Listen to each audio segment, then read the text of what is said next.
വിളിച്ചിട്ട് ഫോൺ എടുക്കുന്നില്ലല്ലോ. സന്തോഷേ എടാ വിളിച്ചിട്ട് ഫോൺ എടുക്കുന്നില്ല. ഫോൺ തന്നെ റിഹേഴ്സേ.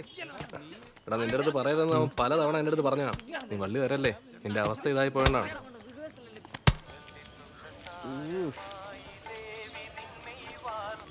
ആ സന്തോഷേ. എടാ കള്ള തൂമേ, നീ എന്താ വിളിച്ചിട്ട് ഫോൺ എടുക്കാത്തെ? ജിജു ആണ്. എടാ നീ വിളിച്ചിരുന്നല്ലേ? എടാ ഞാനേ ഇവിടെ ചീർമക്കാവിലായിരുന്നടാ. ചെറിയ ഉത്സവത്തിന്റെ ഒരു ചെറിയ തിരക്കും പരിപാടി. അപ്പൊ നിനക്ക് ഇപ്പൊ ഫോൺ എടുക്കാൻ പറ്റില്ലേ? അല്ലെങ്കിൽ ഞാൻ വിളിക്കുമ്പോഴേ നിന്റെ തിരക്കൊക്കെ.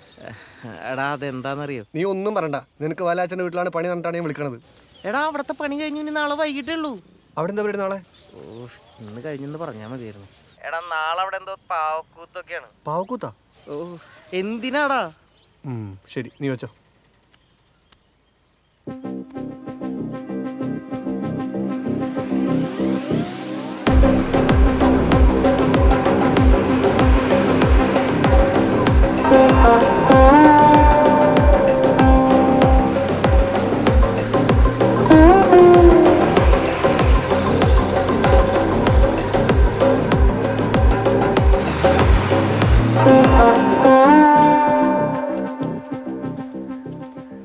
അളിയോ ആ അന്നല്ല മേനാള്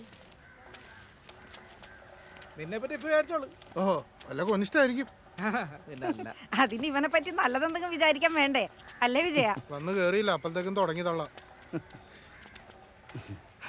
അമ്മ എന്ത് പറയുന്നു രാഘവ? ഓ പരമസുഖം, അകത്തുണ്ട്, പോയി കണ്ട. ആ ബാഗും കൊണ്ടോ?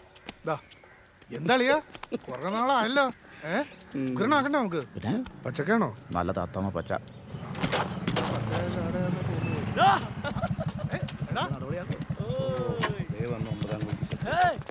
എത്തി മോനെ.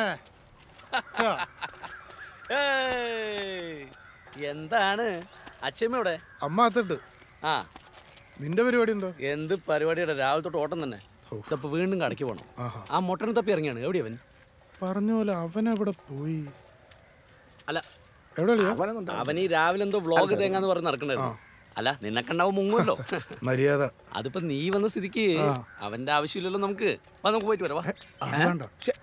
ഞാൻ അവരുടെ കൂടെ ഒരു ചെറിയൊരു പരിപാടി എന്താന്ന് എനിക്ക് മനസ്സിലായി.